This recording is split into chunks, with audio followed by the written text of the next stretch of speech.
Pakistan is intensifying diplomatic efforts to ensure a second round of US-Iran talks go ahead on Tuesday. Iran has signaled that it has no plans to send negotiators to Islamabad for the fresh round of talks as US President Donald Trump threatened of fresh strikes if the talks falter.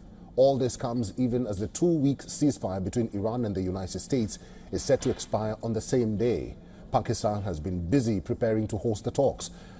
As a principal mediator between Washington and Tehran, Islamabad hopes it will yield a deal to end the war, now in its 8th week. Islamabad's Marriott Hotel asked guests to vacate by Sunday afternoon. The Serena Hotel, just a few kilometers away and the venue for the first round of talks a week earlier, soon issued the same order and has now stopped taking reservations. Roads into the red zone, the capital's most heavily fortified area, are sealed.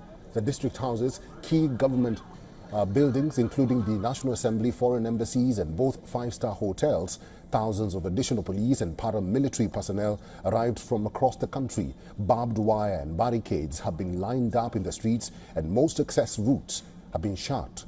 Early in the day, Pakistan's Interior Minister Mohsin Naqvi met US Chef d'Affaires Natalie Baker at the US Embassy in Islamabad. Naqvi's office says the meeting focused on strengthening Pakistan-US relations and preparations for a second round of talks. However, the statement did not specify when the talks are expected to begin. As Pakistan sets up the stage, Reuters report citing Pakistan security sources say that President Trump told Pakistan's Army Chief Asim Munir in a phone call that he will consider Munir's advice on lifting the US blockade of Iran's ports, which is one of the major hurdles to the peace talks with Iran.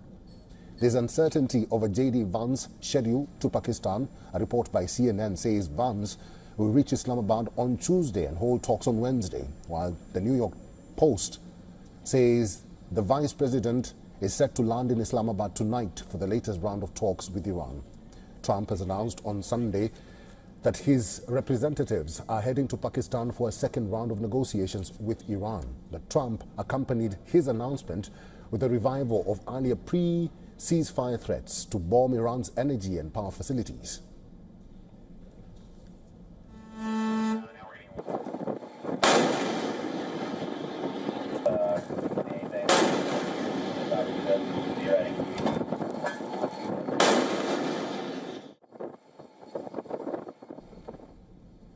The tensions did not ease overnight. In the early hours of Monday, Trump announced on Truth Social that the U.S. Navy-guided missile destroyer USS Spruance has intercepted an Iranian-flagged cargo ship, the Tuskar, in the Gulf of Oman after its crew refused to heed warnings to stop.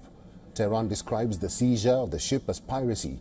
It has vowed a retaliation. Iran's foreign ministry asserts that it is yet to reach a decision on whether to attend the next round of talks with the United States.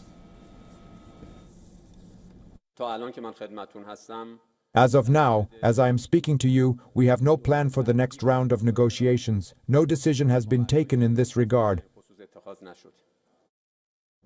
A Reuters report citing senior Iranian sources says that continuation of the US blockade on the Strait of Hormuz undermines the peace talks. Differences over Iran's nuclear program remains another key sticking point as both sides try to reach a lasting peace. Iran maintains that its defensive capabilities, including its missile program, are not open to talks with the US.